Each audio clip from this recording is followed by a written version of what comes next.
Tanya and Valera met on agricultural work from their university. Somewhere it is called going to the collective farm, somewhere to potatoes. But the essence remains the same. Young, cheerful, healthy guys and girls break away from parental control, work in the field, harvesting what they are offered to harvest: potatoes, tomatoes, grapes, or cabbage. And in the evening, having washed and changed their clothes, they organize dances, festivities, and courtesies. Split into groups by interest, or immediately into pairs. It's great. No one controls you except 2 or 3 teachers, who are not much older than their charges, and not much less than they rejoice at the relative village freedom. Tanya herself was a villager, or rather a villager, and field work was not a burden to her. She was not tired at all, and in the evening she indulged in her own pleasure. She danced till she fell down, sang with everyone to a badly tuned guitar, walked along the evening paths in a merry company, and then, together with a handsome, perky senior student, Valera. There were a lot of such couples. Kolkov's novels flared up and went out, and after coming to the city they were often quickly forgotten. But Tanya and Valera turned out to be serious. They continued to meet after classes, and on weekends, if Tanya did not go home on those days. Movies, cafes, discos. At first everything was innocent. Then they began to meet in an adult way, and Tatiana, having overcome provincial modesty and chastity, yielded to her beau in everything. It must be recognized that Valera was not an end in itself. He continued to meet with Tanya still, confessed his love to her, and finally made an offer. The girl said a decisive yes, but as a more sober-minded and far-sighted, realized that there would be serious obstacles. Too unequal was their position. He, the only son of a city widow intelligentsia, an excellent student, a smart specialist in the future, and a rural provincial, whose ancestors had always lived in the village on the outskirts of civilization, and went to the city once or twice a month for strategic purchases. It is unlikely that both will be happy with the choice of their children. And so it turned out. Tanya's parents were not so categorical. Her mother still allowed the idea that it was time for the girl to move to the city, and if there was love, everything could still work out. The father was against it. He did not believe city whippersnappers by definition. He would like his daughter to stay in the village. Married a simple working guy, gave birth to a couple or 3 grandchildren. He put up with it thanks to his mother's persuasions, but set a condition. The wedding should be played in the village, in the yard at the covered tables, with an accordion player and 3 days of fun for the whole street, as they have been used to for centuries. But Valera's mother categorically declared, "Only over my dead body." Nina Petrovna in her plans has long ago arranged Sonechku in a good family, equal to them in status, with a beautiful docile daughter, admiringly looking at the successful, rich groom, which Valery will be sure, judging by his successful studies. But Valery turned out to be not everything Mommy's son, and although he did not want to see his mother's corpse, still chose his wife, not his mother. The wedding was arranged the way the bride's parents wanted, and secretly from his mother. They just informed her, rented a small apartment. Valera had already got a job in a good firm by that time, and lived with their own family. Nina Petrovna pretended that nothing had happened, and there was no wedding. She continued to hate her daughter-in-law, tried to offend and humiliate her in every possible way. When she came to the young with a visit of courtesy, squeamishly pressed her lips, tasting a simple but very tasty food prepared by her daughter-in-law, in her eyes reprimanding her for simplicity in appearance, unfashionable clothes and hairstyle, inability to support small talk. She openly started talking about her friends, their children, especially daughters in marriage. Such a wonderful girl, imagine. She is finishing her PhD. She is already waiting for a job at the Academy of Sciences. She also liked to remember and good sons who married very successfully, to girls from her own circle, on the advice of a loving mother. Openly called Tanya a village. What kind of skirt are you wearing, village? How many years in the city and still like a milkmaid from the collective farm Zaveti Ilicha? Tanya was offended, but she didn't show it, smiled in his face and then cried at night. She asked Valera to talk to her mother, but he only waved her off. "Sort it out yourselves. I'm not getting involved in your woman's squabbles." With his mother in private, this issue also rounded off. "It suits me. We are with her on social events, do not go out. And all these kolkhoznye clothes cost pennies. Worse if it was necessary to buy outfits and jewelry." The birth of her grandson Misha did not change her mother-in-law's attitude. At first she wanted to use the favorite technique of such a mother-in-law, bride haters. Go figure, from whom he got pregnant, not at all in our breed. But to say that about Misha was just ridiculous. The guy as 2 drops of water resembled his father, adjusted for age, of course.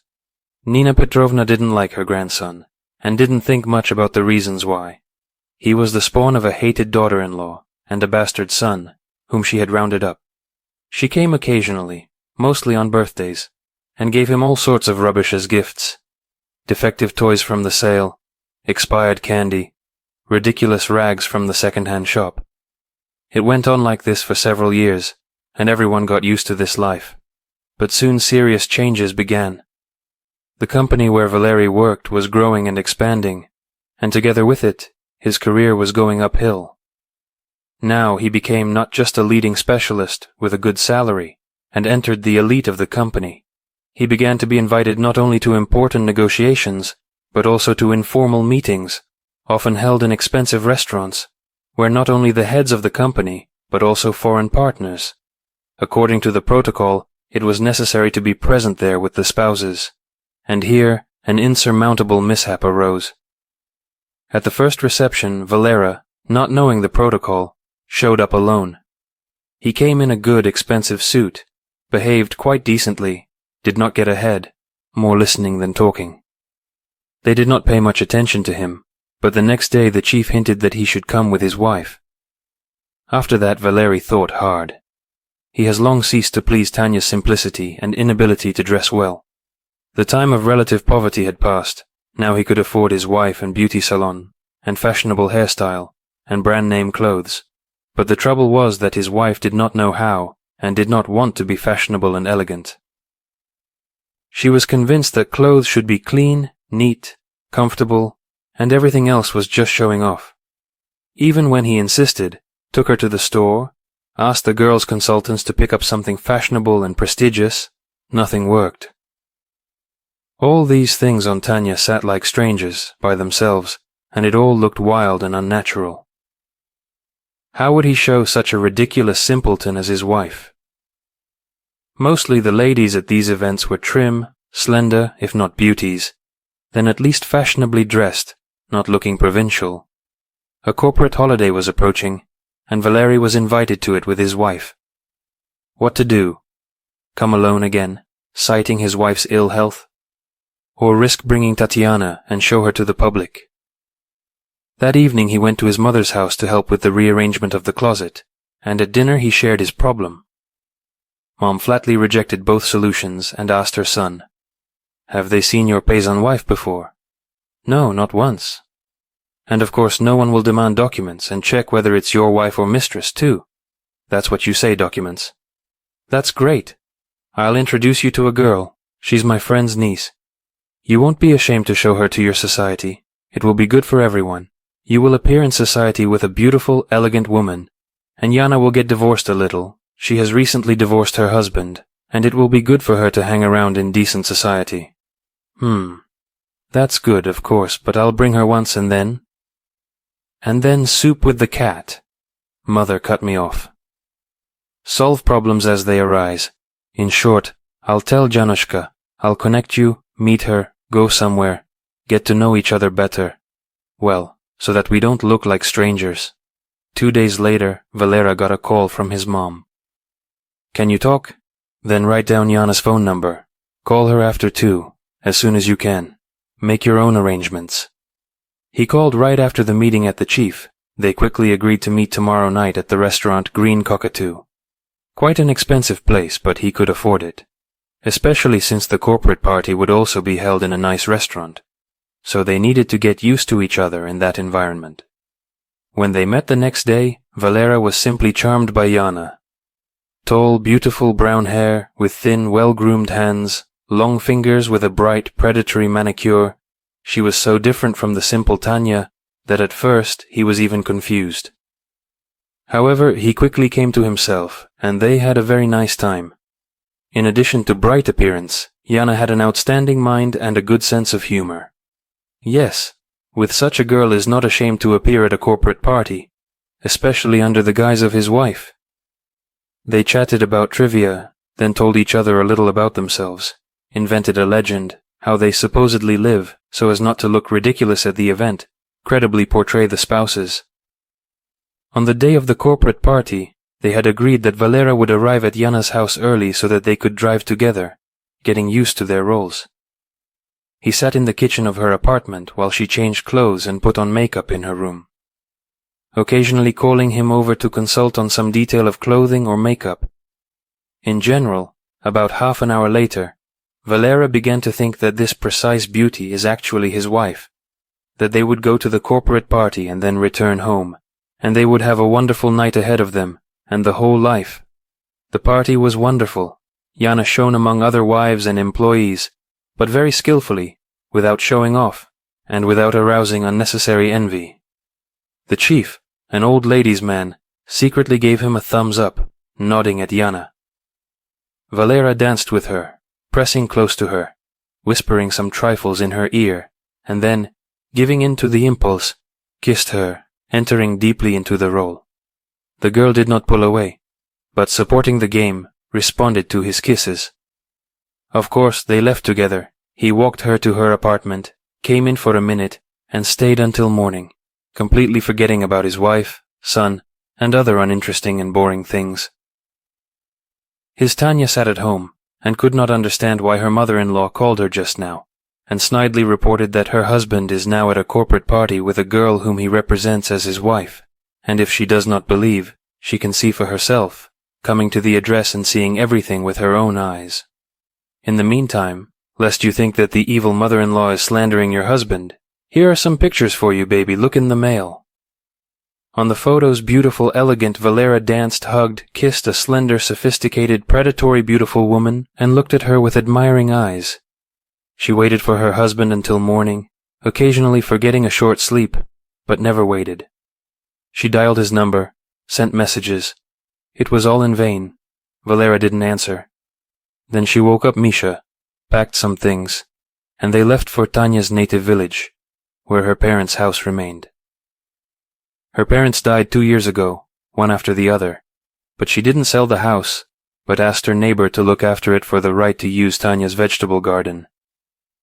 Well, they will live here for the time being, let her husband come, they will find out all the issues and decide how to proceed.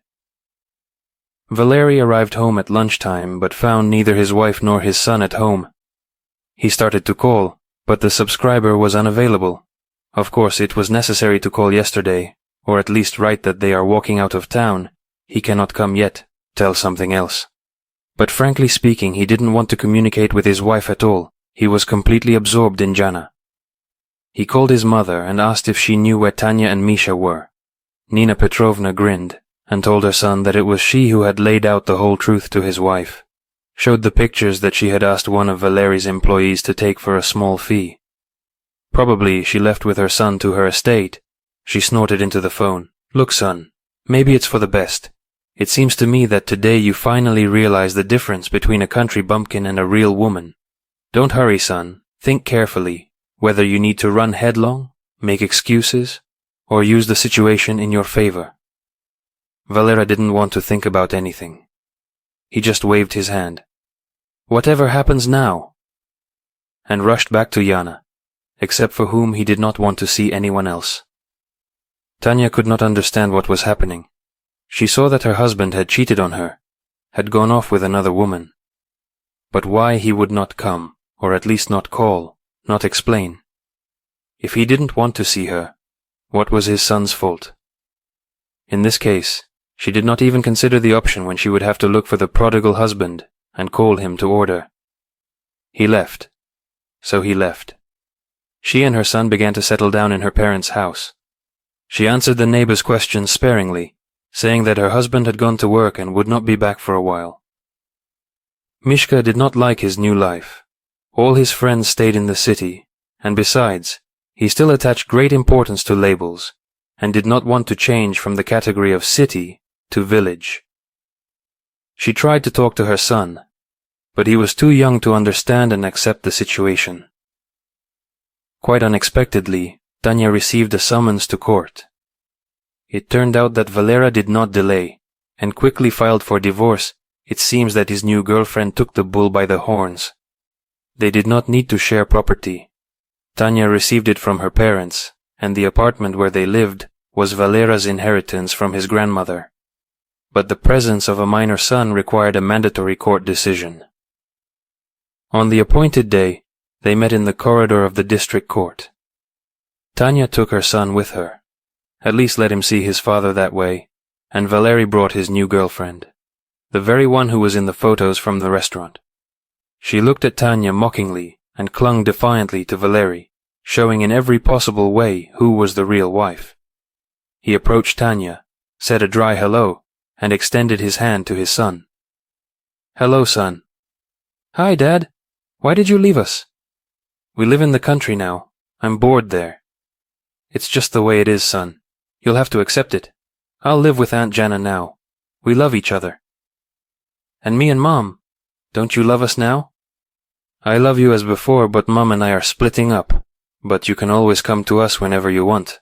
I'll always be happy to, and Aunt Jana won't mind." "I won't come to you." Misha frowned. "Love your Aunt Jana, but don't touch us." He went to his mother, who did not say a word, and pressed himself against her shoulder, looking at his father with dislike. He shrugged his shoulders, and with a confused smile stepped back. They were invited into the judge's office, and all negotiations ended there. As could be expected, Misha was left with his mother, and everyone kept their property. Valeri was obliged to pay alimony, and Tanya, not to prevent the child's meetings with her ex-husband, but neither of them showed any enthusiasm. "Tanya, you have to take your things out of the apartment." For the first time he addressed her directly. "When is it convenient for you?" "I don't care." The woman shrugged. "I'll make arrangements with the car and the movers. What will you give us from the furniture?" "You can take the sofa, the old TV, the nightstand from the hallway, all of Mishkin's. I'll keep the built-in kitchen and the closet, the appliances too. All this was bought, with my money." Tanya shrugged her shoulders, and she and Valera never spoke again. Monotonous, boring days in the village dragged on. Tanya moved her belongings and a little furniture out of the apartment. It seemed that Jana had put her shiny hand on all the property, with the exception of some old things and personal belongings. Misha was having trouble fitting in at the village school and on the street. He was still considered an outsider. Tanya found a job at the post office and received alimony. She was considering options for moving to the city, but it didn't seem realistic yet. The house was nice and solid, but not close to the city, so the price was low. One day she and her son were spending another boring evening watching TV when they heard a knock on the gate. Tanya threw on her jacket and went to open it. Behind the fence stood a hunched old woman, in whom she hardly recognized her former mother-in-law. Where had all her fighting spirit and arrogance gone?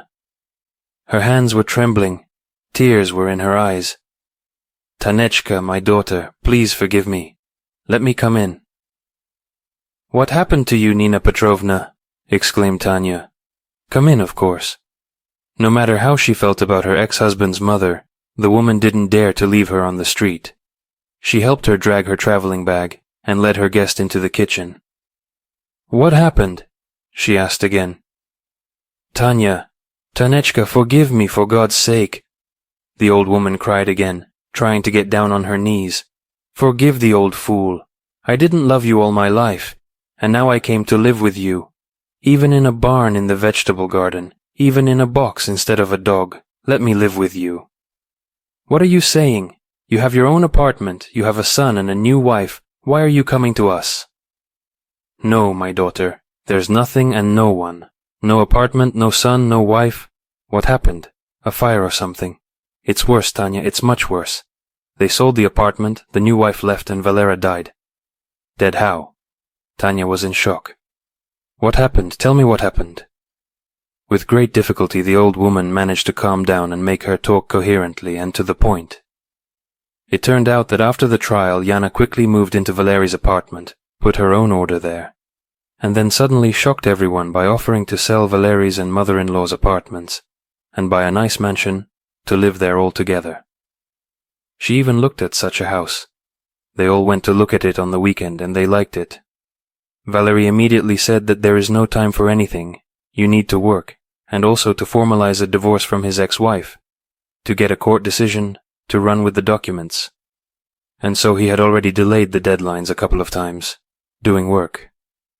Yana assured that she would do everything herself, only she needs a power of attorney for the sale. She will find buyers for both apartments herself, and will formalize the sale and purchase transaction with a notary. What can I tell you, my daughter? Nina Petrovna cried again. She's got me wrapped around her finger. Well, Valerka did not see anything, but I should have realized. In general, no house she was not going to buy, so pretended to show it to us, like buyers. She sold her apartment by power of attorney and left. It turns out she had a young lover. They thought of everything, but they didn't take into account one thing. My apartment was formalized without any problems. I signed a paper that I would leave and move out, but with Valerkin's it was a bummer. The apartment is his, but you and Mishka there were registered there, and the divorce is not finalized. In general, the buyers were afraid to get involved, as Yanka did not persuade them. So they sold only one apartment, and went somewhere abroad, and their trail is gone. And Valerochka, when he found out what she had done to him, grabbed his heart and collapsed. They didn't take him to the hospital. Why didn't you tell me? When did it happen? Tanya exclaimed. 3 weeks ago, sobbed Nina Petrovna. And I couldn't tell you. I'm sorry. I was taken to the hospital with an attack.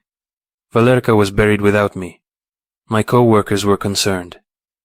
And I was discharged. I've only just got to his grave. I'm standing there, crying. And I don't know what to do now. So I came to you, my daughter. I have no one left, and I have nowhere to live. Excuse me, but Valerina's apartment. Didn't you say that this one couldn't get it reissued? No. Now you and Misha will inherit the apartment after Valerochka. The lawyer said something about shares, parts. I don't know anything about that. You and Misha move in there and live there. And if it's your mercy, let me live here as long as it's allotted. Just live. That's all. I'll look after the garden, and make twists, and stock fruit and vegetables. But don't throw me out on the street, you old fool. Yes, there's more. You're not only heirs to the apartment, he also had a bank account. You'll get some money too. I don't know how much there is. Tanya shook her head. So many events, so much grief. She felt sorry for her foolish husband, who had found such a miserable end, for her old mother-in-law, who had been hit very painfully by life. Well, she didn't hold a grudge. Let her live here, and they would go back to their apartment. Everyone was happy. Nina Petrovna that her daughter-in-law forgave her and allowed her to live in the house, Mishka, that he was returning to the city to his friends and usual activities. At night, Tanya just cried, remembering her years of marriage, its ridiculous end and the release from the heavy burden that had been weighing on her heart lately.